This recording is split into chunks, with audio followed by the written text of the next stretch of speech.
Welcome everyone. Today we have our another new episode, and this is our 467th episode. And today we have our honorable speakers, Mr. Marshall, Mr. Mark Sabin, and Mr. Don. And we're going to discuss about this waste management issue. This is extremely important for Asia Pacific, especially for the developing nations. So I want to give floor to Mr. Marshall for continuing this session. Mr. Marshall.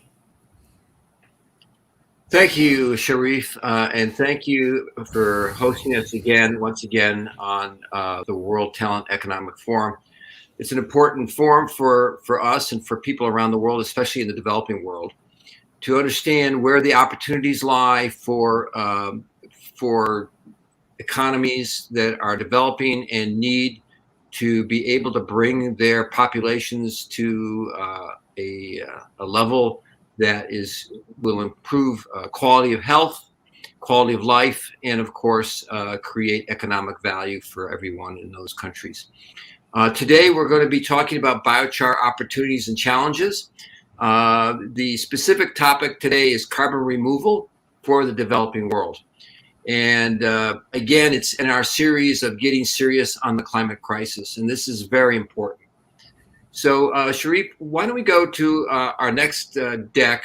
And what we're going to do is today's slide or session will be a discussion topic. We're not going to inundate everyone out there with a lot of slides. We're going to set up a discussion of topics, and we're going to go over the history of biochar and carbon removal.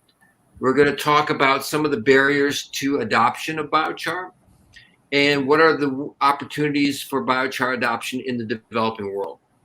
I'll lead off with the history of biochar, and then I'll pass it off to Don and Mark. Basically, the history of biochar is really ancient. It goes back millennia. It was not known as biochar. It was originally known as terra preta, which means black earth in Spanish. And terra preta gets its name from the fact that the Amazon rainforests, were created through this material that we today call biochar, or as a soil amendment that was blended. What happened was ancient people back for millennia would wander the area of what is today the Amazon. In those times, it was a sandy loam area. There was no big major forests, and they would go out and kill their prey and then eat them. But the way they cooked them is they would bury them in the ground, which is done often throughout the world in ancient times, and even today in some places, where they would slow cook the animals in the ground, and they would. It wasn't a barbecue, but it was more like a baking format.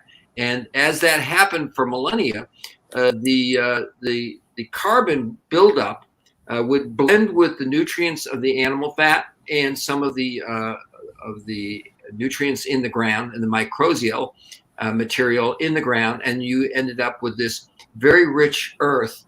And that was the beginning of the rainforests of the Amazon. And hence we have terra preta.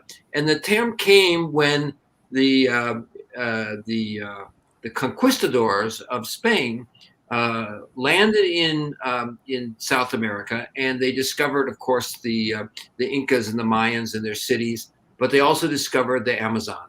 And they saw the rich soil there that they did not see in Spain at the time, and they called it terra preta, black earth, because it was so rich and so fecund that it was rich and black from the carbon. So that's where the term that's where biochar came from. The term itself is problematic in that some people call biochar charcoal, and some people call biochar other terms like carbon black, and then there's black carbon, and there's all these different terms out there. They're not all the same thing, and there are distinctions. Sometimes even amongst the authorities, people will call a biochar charcoal, and some people will I've even seen people call it carbon black, which it is definitely not. Carbon black comes from the processing of the thermal conversion of material like tires, and that turns it into a carbon black. Then there's black carbon, which is the opposite word, and that could be seen as biochar itself. Biochar, the term eventually evolved out of the concept that it was the feedstock that created the char came from organic material. So woody biomass, manures or litter like pig litter, or even waste from crops can yield a biochar, what we today call biochar. And in those days, it was used predominantly as a soil amendment, and that was the only thing it was seen up until recently. In fact, when I became the co-chair of Working Group 3 for the cost action on biochar in Europe with Dr. Saran Sohi, I gave a keynote in Edinburgh, Scotland, on the adoption of biochar and why it was problematic, and still is to a certain extent. So one of the issues of biochar is that people only saw it as a soil amendment, and they couldn't scale it up. And so one of the things that happened is that people perceived it as a soil amendment, and that they didn't connect the dots between carbon removal and what biochar is today. And of course, carbon removal has its own issues. And what I'd like to do is pass that on to Don and Mark. Thank you, Marshall. Well, one of the things in trying to understand the topic is understand biochar in the context of carbon removal technologies. So, by the way, as Marshall talks about the history of biochar, over that time, standards for the definition of different types of biochar, in fact, have evolved, and we'll talk a little bit more about standards later. But there are now a growing number of standards that can be looked at internationally for standardizing the product definition of different types of char. When it comes to carbon removal, similarly, in general, what we're talking about is removing from the air carbon that was emitted over the past several hundred years, primarily through industrialization. Now, naturally, forest fires and volcanoes may spew carbon dioxide, but the primary challenge addressing humanity is human-induced climate change caused by the emission of carbon dioxide and other greenhouse gases through the industrialization process and the combustion of fossil fuels. And there are 7 approaches, 6 of which are established as feasible, and only recently did biochar take its place among them and become recognized as a viable, in fact, scalable and cost-effective means of removing carbon from the atmosphere. And from the left, we can talk about the nature-based approaches to carbon removal, primarily agroforestry and afforestation or reforestation. Agroforestry, of course, practiced widely in many equatorial regions where you have various nut trees and leguminous plants and chickens and other aspects of the agricultural economy being produced in the same environment. In other cases, that's agroforestry, where you're multi-cropping rather than monocropping using industrial agriculture. Afforestation is taking an area that had previously been deforested, and of course, you're taking something like the island of Nusa Penida in Indonesia that I talked about in an earlier presentation, where that island was afforested with bamboo after it had been denuded over a period of years by deforestation. So those forests and plants are perhaps among the most effective mechanisms for capturing carbon dioxide and converting it into carbohydrates. Now, those stores of carbon are removed from the atmosphere, but not for extended periods of time because they subsequently decompose or are used in combustion. So the next step would be to look at various ways of securing that carbon in the soil through regenerative agriculture, or pyrolyzing, that is heating in the absence of oxygen, that biomass that had done such a wonderful job of capturing the carbon and converting a substantial percentage of it to pure carbon, which is what biochar, by and large, is. It's pure carbon. Formulated chars, which Marshall might have referred to earlier, are similar to that terra preta, where the pure carbon is then combined with other biomass material and other minerals and so on to create a soil amendment. But biochar in its purest form is pure carbon. Processed further, it's often converted into activated carbon. So what biochar allows us to do is to provide a way of capturing the carbon through biomass, converting it into pure carbon, and then sequestering it or removing it from the atmosphere for periods in the hundreds of years rather than in a short period of time. And that can be done through regenerative agriculture, using it as a soil amendment, or frankly burying it in the ground, or incorporating it into building products that are long-term infrastructure that don't, once again, go into the atmosphere. The other approaches that are talked about often and sometimes confused with biochar because they share some processes is bioenergy capture, carbon capture and storage, in which the biomass is not necessarily used to make 70 or 50% char, but a smaller percentage of char and a larger percentage of the heating process generates energy. Under the current definitions of the IPPC, burning biomass is considered carbon neutral, although there are critics of that characterization.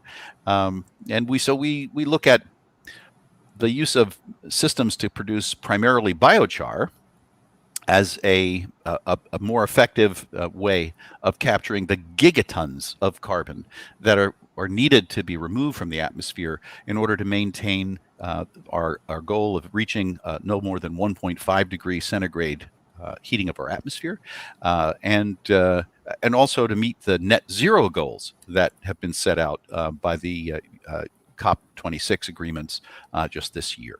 The other methods are evolving and still very expensive by comparison. To give you an idea, on the left-hand side of this slide, the nature-based solutions are very popular, and they tend to remove carbon for a price that is in the order of $10 to $20 a ton. Whereas at the other end of the spectrum, what are called technology-based solutions like direct air capture or enhanced weathering, or even some of the ocean-based methods of capturing carbon. Now we're talking $500, $600, sometimes $1,000 a ton, and limited scalability. Biochar has the advantage of being in the middle range and is seen as being possible to achieve prices in the $100 to $200 a ton in many cases. That's the sweet spot. And to be able to do that at scale in a distributed manner. So hopefully this gives you a sense of the landscape of different carbon removal technologies that are available. And now we're going to give you some sense, I think I'll hand over to Mark, talk about, well, so what are some of the challenges that faced the governments and the world at large from using biochar as a carbon removal technology? Mark, you want to take it from here? Thank you, Don.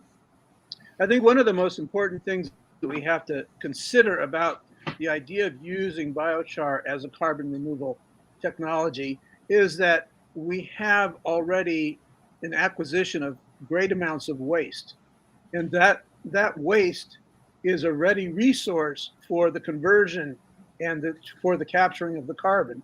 So we're not creating something that we're building something new, but we're taking something that has already been in the disposal chain and using that to now give it a new life and a new form that it can actually be used not only to create materials, but also to be able to take something that is a problem for us, particularly in the developing world where you have massive amounts of incineration that are happening. And that burning is putting more carbon into the atmosphere. We want to be able to capture that carbon out of the atmosphere. So one of the great challenges is to be able to find a technology that will actually do this at a large enough scale to be able to solve the problem. And one of the things that has been in the development process that we've been involved with is to create systems that are not only able to produce enough and process enough of the waste into biochar, but also to be able to distribute those systems so that they are small enough that they can be placed in the areas where the waste is accumulating. So we're not talking about major campus-sized facilities where waste has to be trucked in or taken in by ship, but it's actually in the areas where we already see waste management sites where things are being collected already. And as that has shifted and that opportunity has become more viable, we've also seen what's happening now with COP26 and with the movements of the IPCC, with the United Nations and its sustainable development goals, is that there's now over $100 trillion that is being brought into the investment structures to actually facilitate these carbon removal technologies. And those are the things we really need to consider. I think we were going to put up the discussion topic slide again at slide 2. Second slide, slide 2. There you go. So Mark can talk to that. There you go. So Mark, maybe you could talk to some of those barriers to adoption, and why is it that biochar has not yet achieved the recognition or the attention of waste management authorities, for example? It seems that a lot of the challenge has been just low awareness. Is that what you've been finding? We certainly have found that there's a definitely low awareness of what's possible here. One of the things that has challenged the people in the biochar is the fact that the science of biochar is actually quite complex, and most of the research that had been done, is what Marshall was pointing out, was really done in the soil analysis, and that is a complex issue because the microbiomes in the different the soil biomes in the various places differ, so that what you have in Indonesia is different than what you have in Vietnam. What you have in Vietnam is different than what you might find in Thailand, and all these variations will create specific differences when you're thinking about the use of it as simply as a soil amendment or a soil enhancement.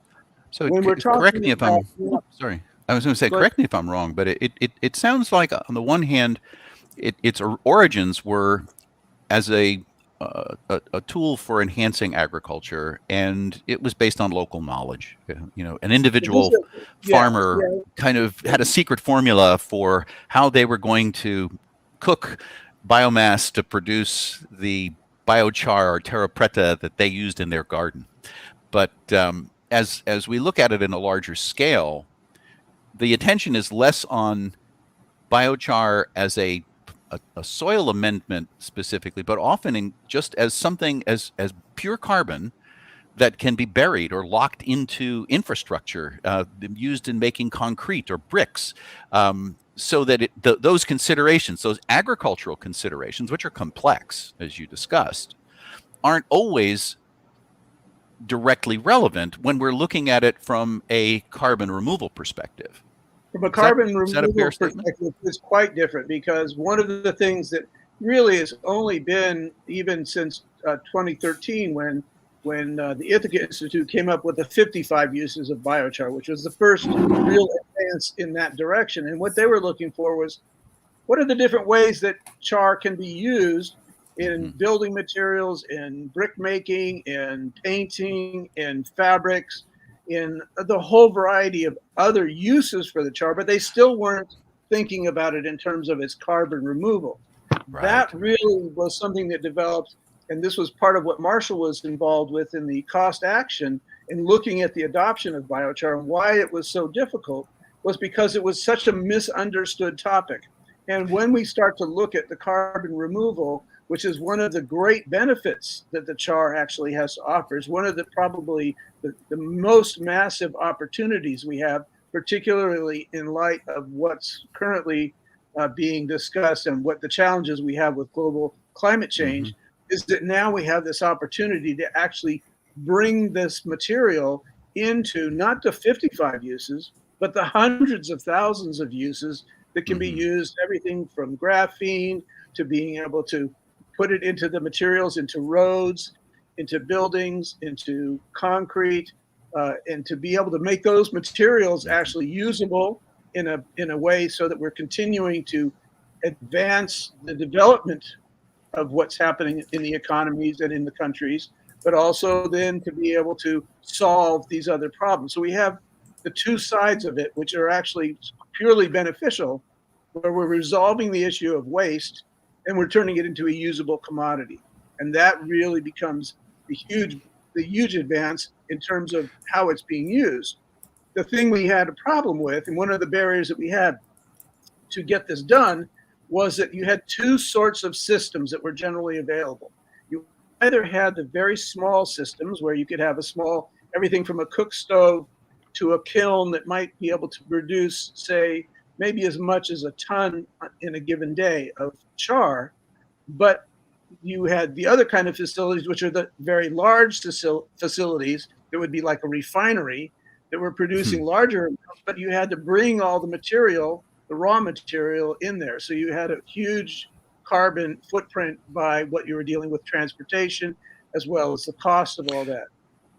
So it sounds like it was a complex topic that led to a lot of confusion, a kind of lack of consensus until recently about how to classify biochars and their uses in terms of their carbon removal benefit, and also a lack of consensus on whether biochar was a producing biochar was a preferred way of using biomass. It seems that there also was a lot of misinformation that was generated by other interest groups that saw biomass as a resource, for example, to produce energy from as the primary output. And we saw a lot of that with waste to energy projects, very large waste to energy projects being funded worldwide through sometimes through municipal bonds and large public-private partnerships, where they were taking waste from a whole region and then just burning it, biomass waste, burning it for energy, claiming that to be carbon neutral. Or even in the case of Europe, which has been importing enormous volumes of wood pellets from the United States so that they can replace coal in their power plants and thereby claim carbon credits because it's currently characterized as carbon neutral. So, I mean, it sounds like, on the one hand, we had a lot of informational challenges that are now starting to be overcome because of clarity delivered through the COP26 program and IPCC. But what about the technical barriers? I mean, is that where you're talking about the fact that there were lots of small-scale systems that were good for an individual farm to buy, or even in the case of some of the cook stove projects that the Gates Foundation funded, but they just don't work at scale? And then people didn't understand that you could create systems, what I think, Marshall, you referred to as scaled down systems. Is that correct? Yes, that's correct. One of the big issues in the adoption of biochar as a tool for carbon sequestration is that, as everyone has said in this forum right now, is that it was seen as a soil amendment predominantly. What we discovered in the cost action on biochar in Europe was that there are a multitude of markets that are out there that actually use what today we would call biochar. And there's two elements I'd like to bring to the table here in this conversation, this discussion. One is that the adoption was problematic from the beginning because most of the systems are small and they're okay for a local person. But in order to make some type of economic value for a society, you need to create some form of scalability. You need, because as it's basic economics 101. We know that there's economy of scale. So the larger the systems, usually the lower the unit cost and production. And in addition to that, there's economy of scope, meaning that as you take material and you can use it for a multitude of outputs or products, you create more value. That raises an interesting point, because it seems to me what's often lost is the fact that you have biomass as an input, and let's say you have a ton of biomass. Today, you might pay, and I'll use this, and Sharif, you may put this in context in terms of Malaysian costs, but today, if I had a ton of biomass waste and I needed to remove it, get rid of it, I don't have room for it, I would pay $100 a ton in tipping fees. That's the cost that I would have to pay a waste management company to take it away from me, and typically to bring it to a landfill, perhaps to bring it to a waste to energy facility. So that's a cost. But if I understand it, when systems are of the right scale, not the huge industrial scale, but this mid-range scaled down system, you can convert a ton of biomass into a third of a ton or a half a ton of biochar. And now that biochar itself, if your system is economical, has value that could be $500, $1,000 a ton for some of the applications that you're talking about that employ biochar as an input, as a raw material, as a component that goes into perhaps. And one of the examples right now, there's a great deal of pressure on the world to electrify and to shift from fossil fuel internal combustion engines to battery-powered vehicles. Well, one of the leading battery technologies is our lithium ion phosphate batteries. And those employ a cathode that are made of carbon. In fact, there's competition now for carbon to be used in those batteries. Battery suppliers are beginning to explore the uses of biochar as that carbon. What's the value of that carbon to a battery manufacturer?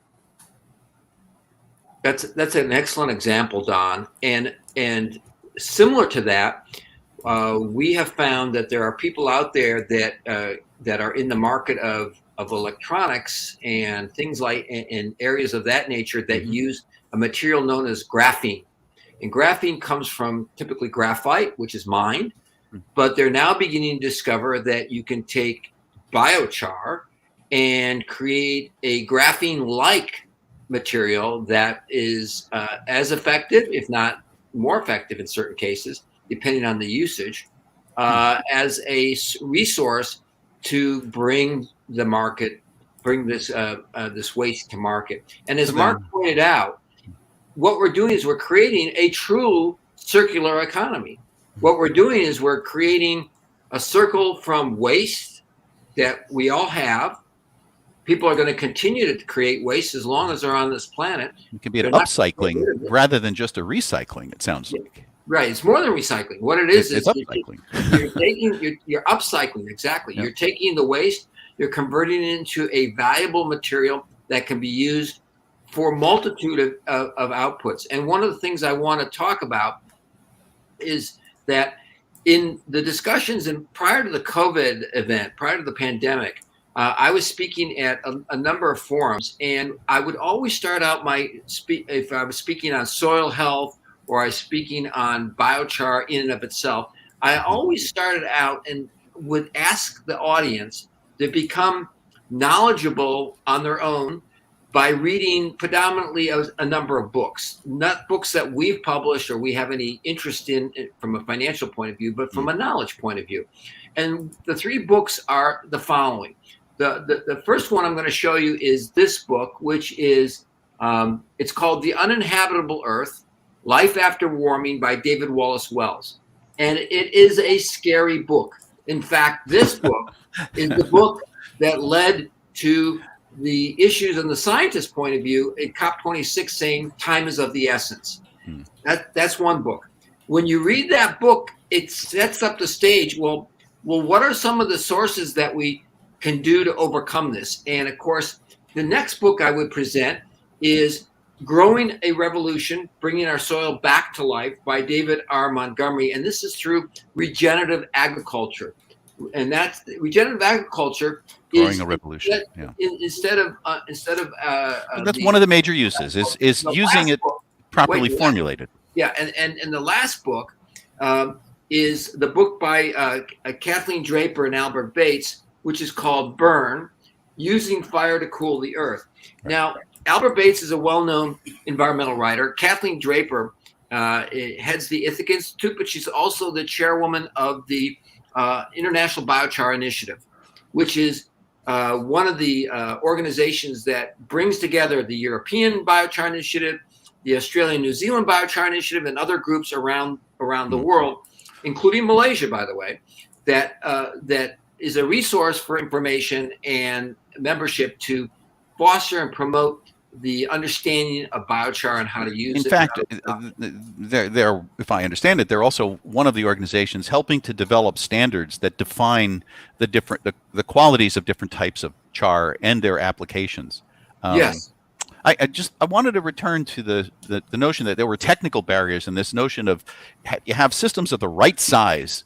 Before, one of the barriers was we had tiny systems and we had very large systems, but it seems to me that what you're advocating is that if you have systems of the right size that can process, and you tell us how many tons per day that would be, you can now meet this sweet spot in cost of processing efficiency to serve markets where they say, I will buy your output. I will buy your biochar as long as you can tell me you can provide at this volume, this quality.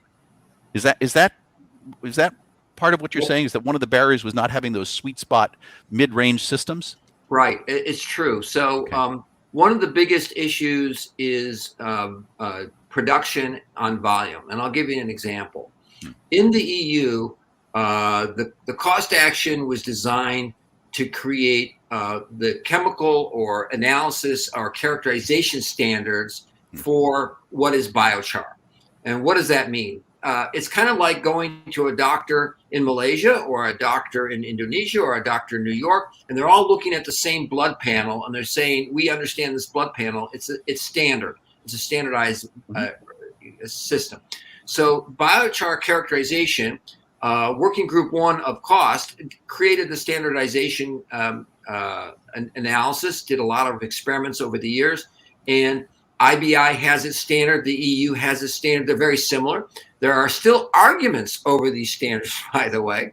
I know of many people who are in the biochar field that are arguing amongst themselves about what is considered a good standard. But the characterization that is used, let's say by IBI, shows you the pH levels of the char that's produced.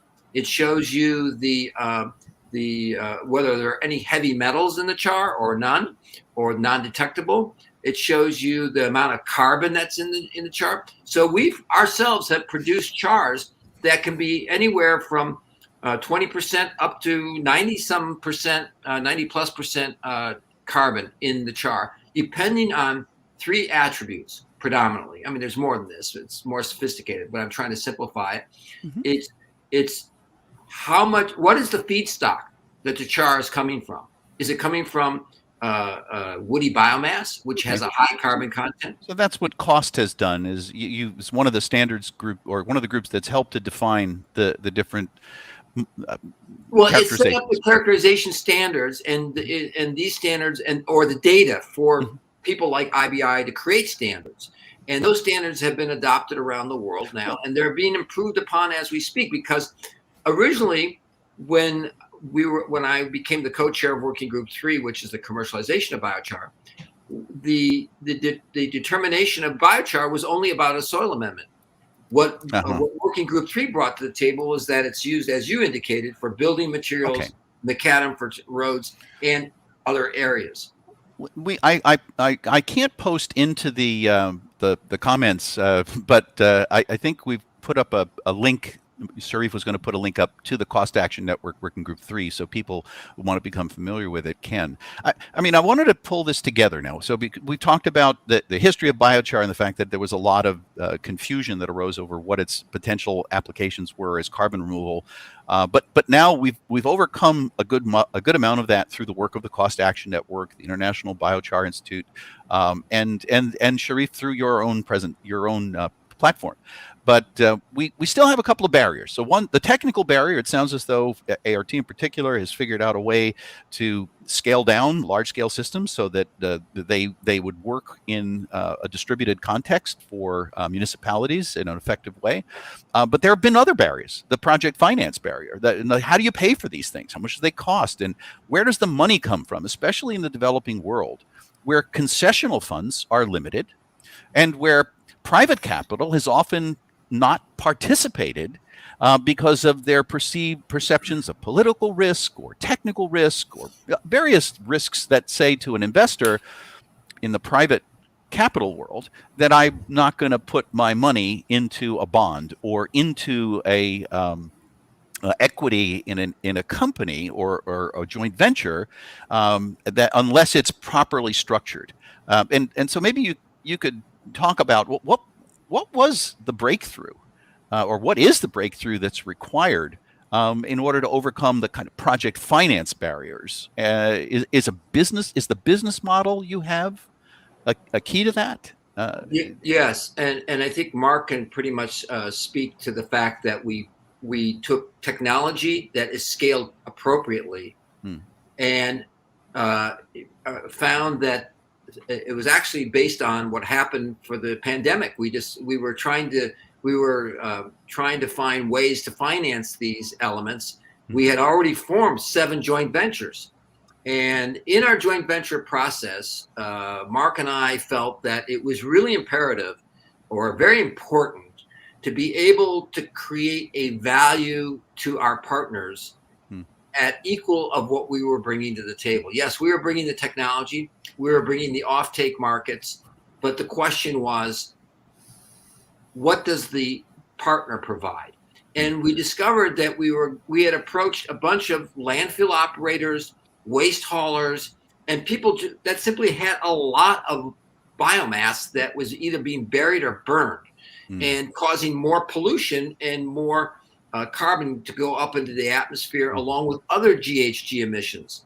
So one of the other issues that came about is that the technologies to create biochar in of themselves there's a multitude of them. There is the largest system, and it's often confused, by the way, with incineration. Incineration That's is another not one of those confusion issues, right? Yeah, it's a confusion issue. Misinformation to a degree. Because there are activist groups that take a very kind of binary approach that say anything that heats biomass is incineration. It's not. And also the petrochemical industry has also advocated the use of what they call chemical recycling, which is another application of pyrolysis to convert methane or coal into syngas, and to then say, well, we're going to strip the carbon dioxide from the syngas. We're going to leave the hydrogen. We'll use the hydrogen as fuel, trust us, and we'll put that carbon dioxide into geological formations, or we'll mineralize it. And that too has confused people because they hear pyrolysis and they either hear incineration, or they think chemical recycling, or that it's somehow petrochemical derived, that it doesn't deliver the kind of social and environmental benefits that a properly configured pyrolysis biochar platform can. And it sounds to me like you're also differentiating on the basis of the outputs, what you call the outtakes, or that's really important, Don, because if you look, one of the things I wanted to point out is on the lowest picture on the slide that Sharif has up there, you see this kind of black and white, oddly shaped looks like a sponge. And looks like a sponge. Looks like a sponge, and that is actually a microscopic view of a good form of char. So that is the carbon that you're seeing, and the structure of that is one of the things that has really changed what the opportunities and the barriers is that if you look at how that char is set up, each one of those sponge-like areas is able to then capture other things, other minerals, and so it becomes an absorbent.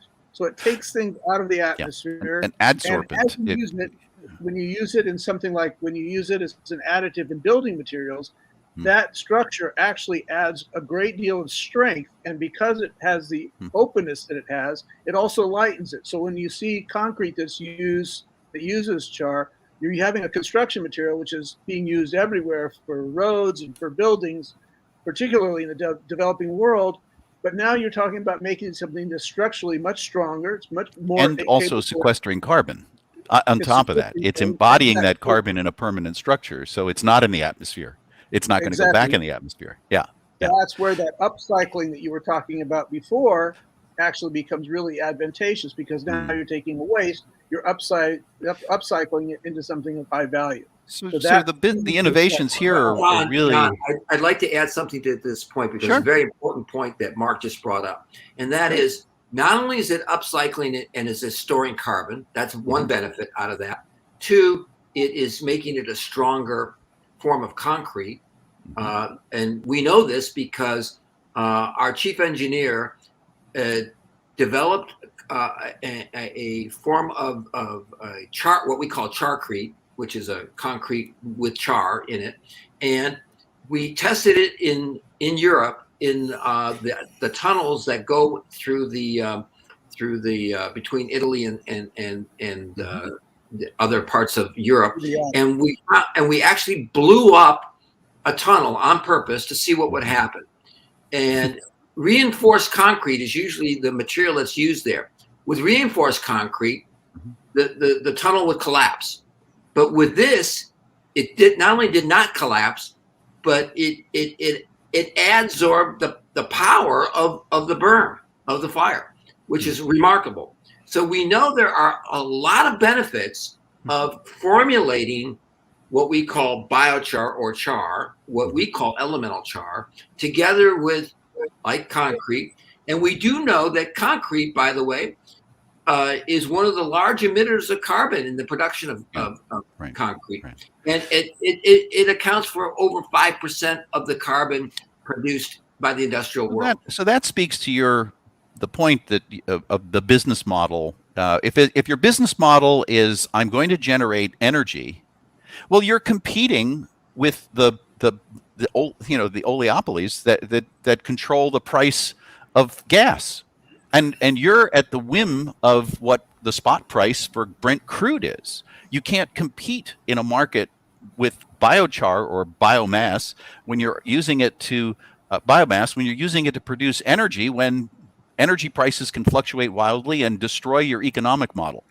The other has to do with if you're counting on carbon credits as the way you're going to monetize or valorize the biomass, saying, okay, I'm going to convert a ton of biomass into a quarter ton of biochar, and then I'm going to sell it to somebody as a carbon removal credit, but you can only achieve $20 or $30 a ton, and it's costing you $100 a ton to produce it. Again, your business model has failed.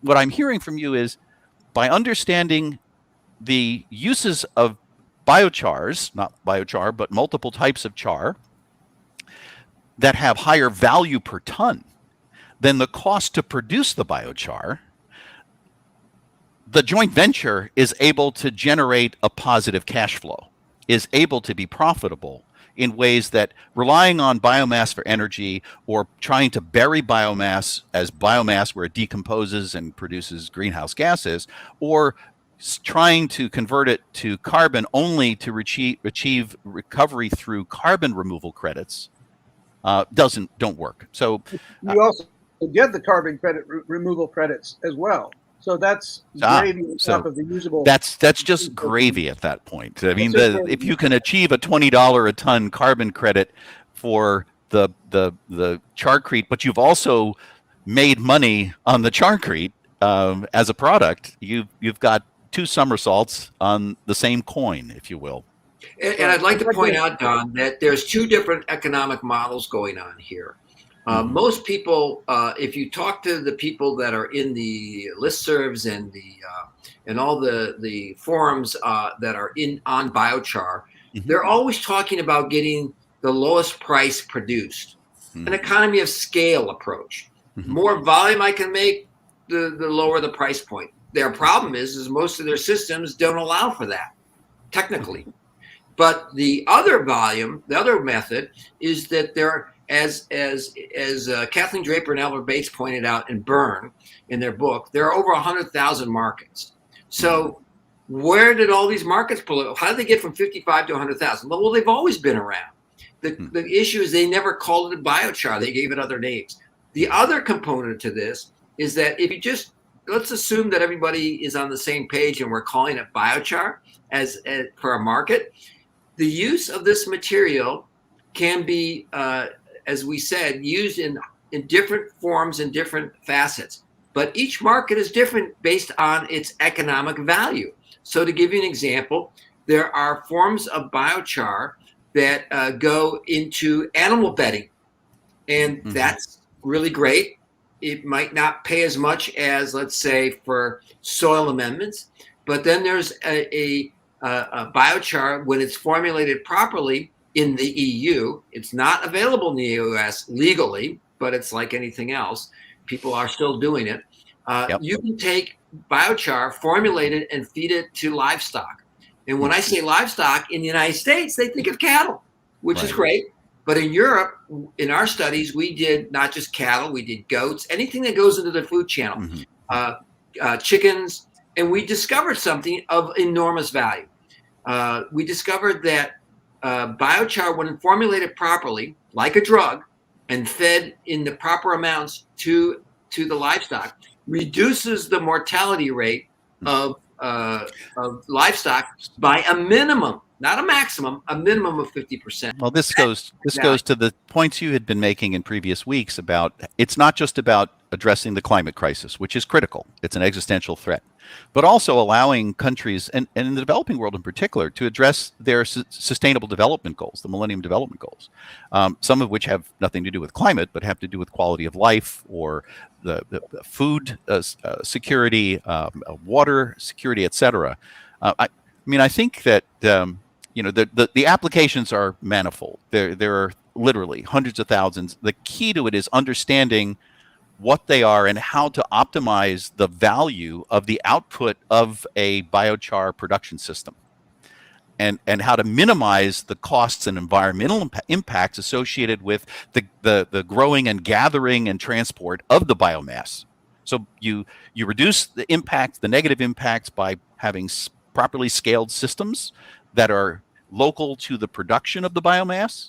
So you minimize the logistics emissions and other factors that logistics and the cultivation might cause, and then on the output side, optimizing the value of the biochar output and the syngas and waste heat that are the other outputs of the system, and that allows you to make a business case with the right blended finance structure, not only to concessional capital that a sovereign bank or a multilateral development bank might provide, but to private investors who would look at a risk-adjusted return in an instrument like a climate bond as a valid way to place their capital, especially now, and we've seen a number of comments in the chat about ESG. There are, just to give you one recent announcement, Larry Fink, the CEO of BlackRock, this week gave his annual talk, and he's the $10 trillion man. Larry Fink and BlackRock manage $10 trillion in private assets. Of that, their investment in ESG funds, whether debt or equity, now stands at $500 billion. The good news is that's double what it was last year. And it's expected to double again this year. But for those funds to flow, the projects, the bonds, and the equities that are being offered have to meet their risk-adjusted return requirements. They have to have appropriate risk profiles. And I think that's where maybe we should move now to what's the opportunity for the developing world to participate in this transfer of wealth and this allocation of capital, private capital, to ESG investments, whether they be debt or equity. And how can this help unleash the creativity of the developing world, tap the biomass that is growing abundantly in equatorial regions, and convert it from a perception of being waste or simply a source of heat or energy to being a solution to the climate crisis and a way to address the Sustainable Development Goals all in one stroke. Well, there's a couple. Sharif, There's you a couple go back to aspects. that slide. The slide that shows the discussion topics. I think Slide number want 2, to- that was. Yes, Yeah. I'm sharing, but I want to focus with our audience as well, because Yes. audience has there we good are. questions. Yeah. Yeah, they have lots of questions. Let's talk to them. This is good. So Yes. one of the things, before we move to the questions really quickly, I want to just state that the opportunities, as we've kind of listed some of them here, not all of them. COP26 came about. A lot of people were negative on it, but what the good news that came out of it was that a group, an association of private equity got together, known as GFANs, and I forgot what it stands for. Maybe Don, you can remember. It set up a bunch of money, over $130 trillion, and they're looking to bring this to the developing world. The issue is, how do they do it so that they know the funds will be used appropriately? And that's what we're bringing to the table. What we're bringing to the table is not only the technology that can take waste in its different forms and convert it into productive products. But when we say products, we're not saying we're gonna make a cup or a pen or a cell phone. We're talking about making products that actually continue to help reduce environmental impacts, and at the same time improve social impacts in the communities that we're participating in, where we create good paying jobs, and we also create healthy structures for health of the population, but at the same time educational opportunities. And that's where, in my opinion, the World Talent Economic Forum plays a huge role, because they have the ability to bring the educational modalities to the table. Yeah. So I think what we're doing now is we have these scalable distributed production capabilities. We have, and Don, as you talked about, there's a blended finance innovation together with the climate bonds and banks, let's say in Malaysia and in Africa and other parts of Southeast Asia, that we can actually work together with to create these opportunities and reduce risk. That's the other component of it. To the private capital, as well as to the concessional. Right. So there's two forms of finance here, Sharif. There is that addresses ESG issues. There's the concessional finance that everybody looks at. What do they mean by concessional? It means that, I see on the forums, the biochar people are looking for grants. They're looking for government grants or state grants or local grants. They're looking for money that they don't have to pay back or that is low interest rate. But that's not the business world. The business world needs there isn't enough of that money. There's not enough of that money to go around. And in addition to that, people are reticent on giving that money. The people that want to make money are the business people that want to get a certain return on their investment. And that's where the climate bond comes into play. Okay. There are other bonds. There are bonds known as ESG bonds, not to be confused with the topic of ESG, but that's what they're called. Environmental, governance, and sustainability bonds that are debt instruments, along with climate bonds, which are debt instruments. And then there are green bonds that are debt instruments. And then there are social responsibility. So there's another set of confusions around bonds. Right. So but I see Sharif had some questions that he wanted to take from the field. I want to make one more point here, Don, and that is the only bond that holds people's feet to the fire, meaning the taxonomy, the rules of the road, so you can't greenwash, are the climate bonds. And that's the taxonomy that we follow. In this regard, we've been describing waste management opportunities to take waste and convert it into brownfields into green fields. Okay, let's address Sharif's question. Okay, thank you, sir, for your excellent presentation. Before I ask questions, I want to take maximum 3 minutes because last day I do discuss some of the policy like for public-private partnership. As our organization has co-relationship with research and feasibility study. So I want to share some extremely important point from Asia Pacific, from developing world, because there are many questions even after the COP26, because most of the people actually always focus on, I said that they want to focus on investment and they want to focus on technology. But World Talent Economy Forum, we want to be more focused on people. So people has question, people has challenge, and people solve the problem. So as per this research actually provided by the Sahajia Islam and Fatima, and it's actually very good, important scientific journals. And most importantly, they are actually find out the challenges and implementing public-private partnership. And your organization, Mr. Marshall, that you are trying to solve this problem through public-private partnership. Even the COP26, the developed world, they focus with this public-private partnership. But this public-private partnership model has some challenges. I just shared these 14 challenges. Then you can discuss with the question. Number one, reduce the project's accountability. I'm discussing about developing world. Developing world has these 14 challenges. It's a huge paper, but I'm just sharing the key points. Reduce the project's accountability. This is number one challenge. Number two, high risks relying on private sector. Number three, very few schemes have actually reached the contract stage. This is the major challenges everybody asks about and ask questioning about these public-private partnerships.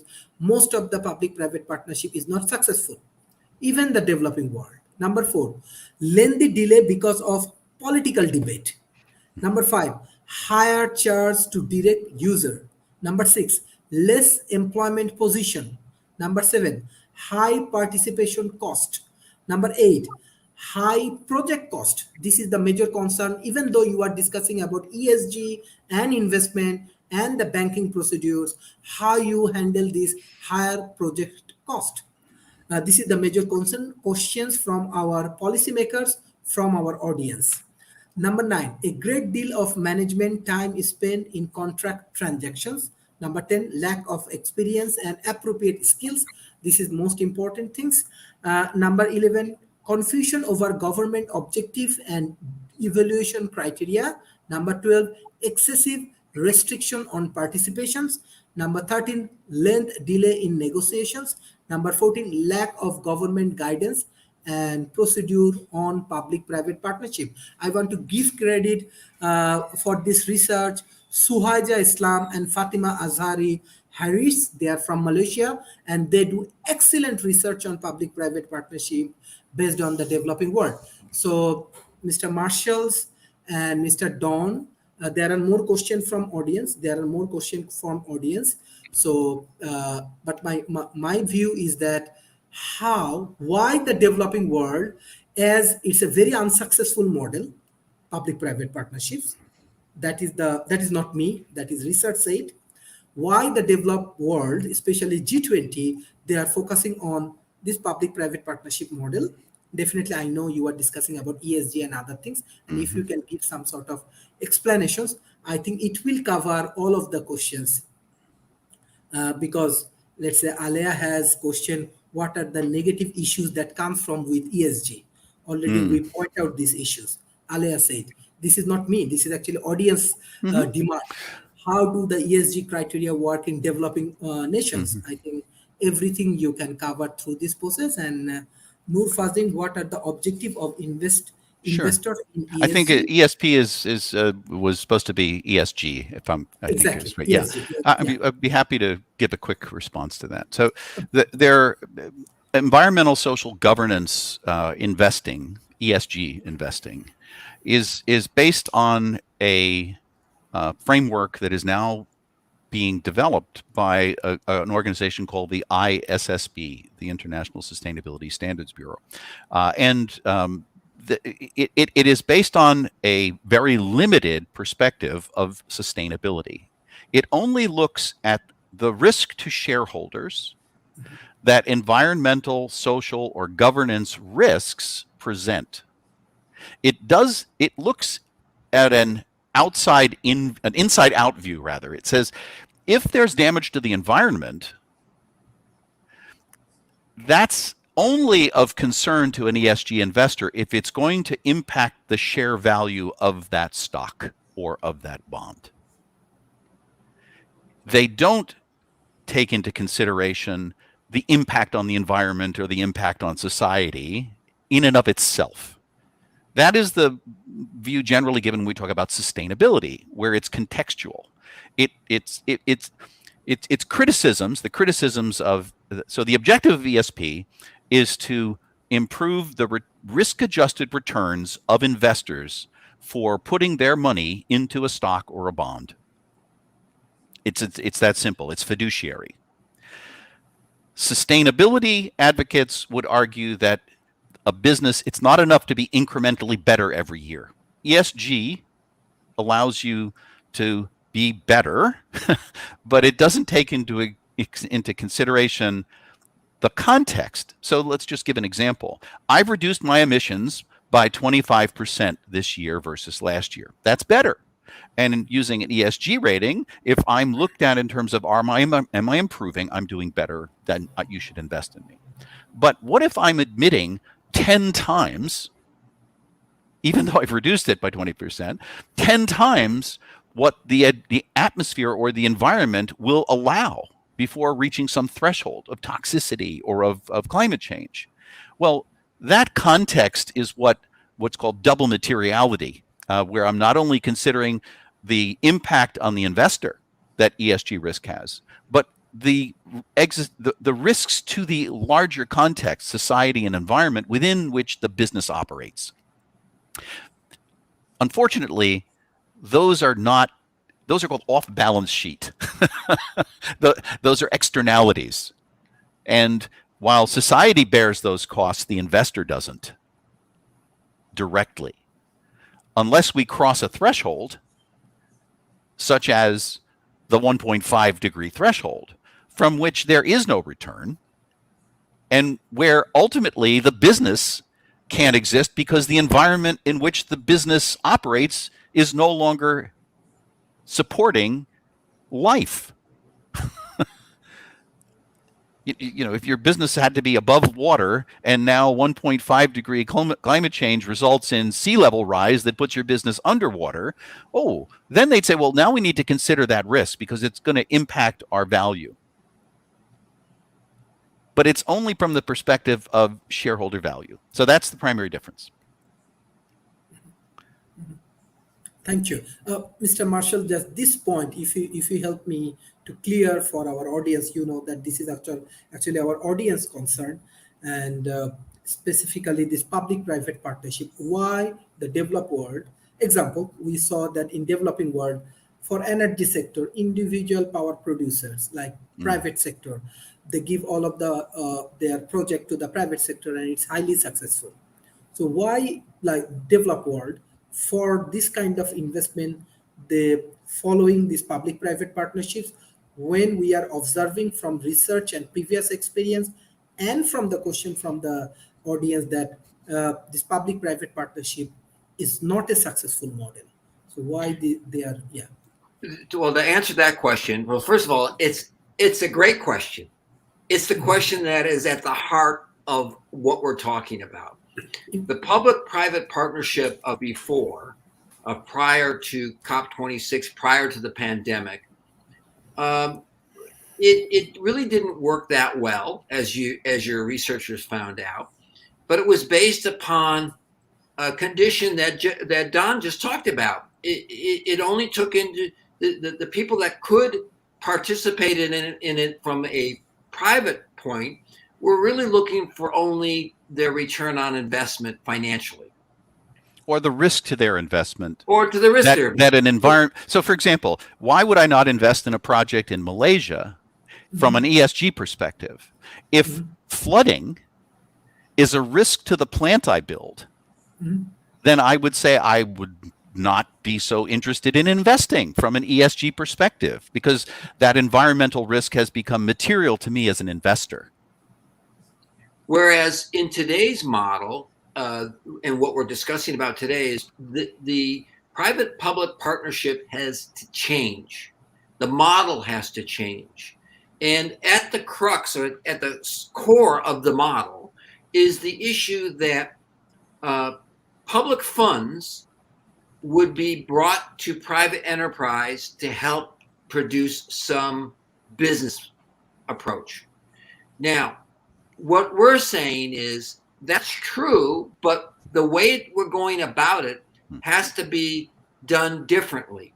And yet you still have to follow the rules of public process. But the model has changed for us because we're not asking the banks or the public to finance these projects. I know that sounds crazy. So how can it be a public-private partnership? What we're doing is we're asking the public to act as a guarantor, not as a financier, but as a guarantor on the funds to bring a climate bond to market. Why? Because once you have the climate bond to market, you're under the taxonomy rules of the EU climate bond that says you're going to convert a brownfield into a greenfield, or you're going to create a certain agricultural output that is not polluting or not creating more damage to the environment. That is really critical. If you're going to create the ability for the public to participate through the government by acting as a guarantor, the money stays with the government, can be used for other assets, but at the same time helps bring the bond to market so that the bondholders, who are private enterprise and private investors, will put the money into these markets and know that you're not going to say one thing and do another. It's a different way of thinking about or leveraging concessional capital. It's saying rather than lending the money for a shorter period of time, put it into a fund or a trust that is used to guarantee a loan, which means that capital, that concessional capital, can be used more extensively. It can be applied, it can be leveraged to a higher degree. But for the developing world, the opportunity for Malaysia is you're being approached by developed countries saying, we want to purchase carbon credits for your forests. Well, if the Malaysian government sells carbon credits for its forests, that means it can't be counted as a carbon sink for Malaysia. You sold them to Australia so they could burn coal, or another country to burn coal. I think that what we're talking about is rethinking not only what the value of waste is. The waste sector in Malaysia is the third largest emitter of greenhouse gases. The petrochemical industry is the largest. Now, the petrochemical industry can't be switched off overnight because then Malaysia would go dark. They need energy. How do they get from a dependence on fossil fuel and the emissions that go with it to reduce dependence? Biochar actually presents an opportunity to do that. It says, instead of simply taking $10 a ton for your carbon that's in your forests, let's take waste biomass that today is emitting the third largest emitter of greenhouse gases in Malaysia, convert it to biochar using a combination of guarantees through blended financing and private capital to produce valuable outputs, biochars of various types, that are worth more in markets than they cost to produce, and at the same time sequester carbon. It's a complete reordering of the use of funds, the use of resources, and the benefits derived by the developing world country compared to the traditional approach that says, okay, we've been emitting carbon for 100 years, and you've given us trillions of dollars in subsidies.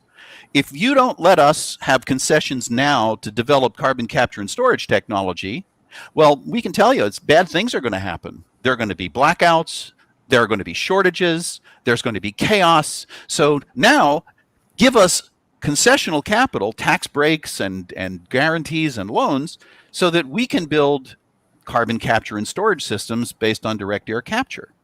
Oh, by the way, they're not economically viable right now. $500 a ton, $1,000 a ton. We can only produce a few 100,000 or million tons. We need to remove gigatons. I think that ESG investing has helped us to put a spotlight on the appetite of private capital for risk-adjusted returns.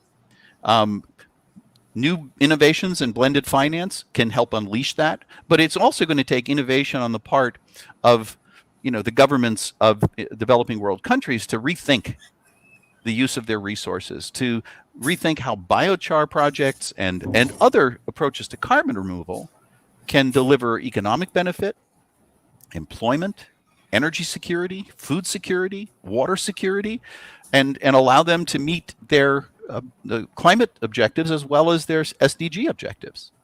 And the other point about what Don is saying, Sharif, is that ironically, if you think about it, the concessional capital is not at risk. What it's doing is it's actually acting as a backstop for a limited period of time until capital comes through the bond markets, through the climate bond markets, and then gets this off the ground. And then the concessional capital can be used again to do more and more of these opportunities. New ways to use it. So it's kind of like having, who was it that said, if you give me a lever big enough, I can move the world? Was that Archimedes? It's using concessional capital as a new kind of lever to literally move an Earth's worth of carbon out of the atmosphere and into the ground. And as you're leveraging the particular bonds that we're talking about, those bonds have a strict enough set of rules that they secure the investors. So they're reducing the risk for the people who would be investing from the private sector. So they're more secure about what they're doing. And it also, because the combination of the way the joint private-public partnerships are set up, there's an even split so that the revenues that are being generated in this process go back into the local economy. So you're seeing this thing that is cycled through. It's a different model. It's an innovative model of how to do not only the financing part, but also as the cash flow part is also equally innovative. Not depending solely on carbon credits. That's another interesting point. I mean, if there are a lot of controversies about carbon markets globally, and there are lots of fraud.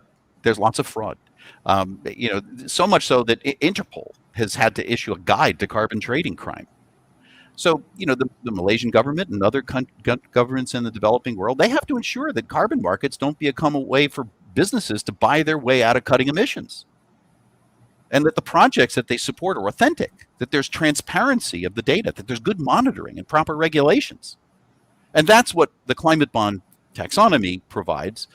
When you couple that with, the tapping the capacity building capabilities, the human talent in those countries, who can manage these projects, who can also manage the data. Those are jobs that can stay local, managing those projects and managing the data.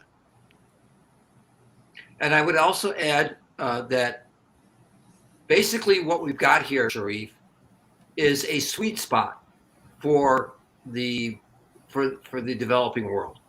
We have what is known in around the world as the triple bottom line approach. People first, planet next, profits last, but profits nevertheless. And what we have here, those profits help to create the jobs that Don is talking about. Those profits help to be able to bring the technology that Mark described earlier in this program and on previous programs. It's the people first approach that we've talked about so often. Exactly. It really needs to be about how do we improve the quality of human life and life itself. Exactly. And without that, the ESG investors will not really, they'll just cycle down, not cycle up. So we have a clear opportunity in front of us. But ironically, because of the climate crisis, time is of the essence, meaning we need to act as soon as possible. Because as Don pointed out, and as Mark had pointed out in previous panels that we've been on, this 1.5 degrees centigrade, once you go beyond that, you've reached a point of no return. And as I've said on previous panels, in New York City, not far from where Don is sitting right now, on 14th Street in Union Square, there is a climate clock. It's not the clock for New Year's at 42nd Street. It's a climate clock, and it's ticking down. And it's ticking based upon science, not based upon somebody's idea of what is science. And we know what is happening in the atmosphere. So we're hoping to be able to push that clock back. But right now, it's ticking down. We need to act now. We need to have a confluence of participants. We need central banks. We need development banks. We need for the blended finance along with climate bonds, like the kind we can bring to the table. And we need the technology. Without the proper technology, it's just not doable. We have the technology. We have the knowledge and the people of knowing what to do, and the markets of where this carbon can go to actually make a difference. And I'm not talking about carbon credits. I'm talking about selling the material to markets, formulated chars, produce other values, chars. In fact, this goes to Sharif's earliest point about in Malaysia, there really isn't a business model for the waste management industry that recognizes and understands how to valorize biomass appropriately. Waste is not being valorized as it could be. So, I mean, there's innovation needed there too. The waste management sector in Malaysia, doesn't really have an approach for pay as you throw, right? In some countries in the world, Denmark, et cetera, if you create waste, you pay. You throw it away, you pay.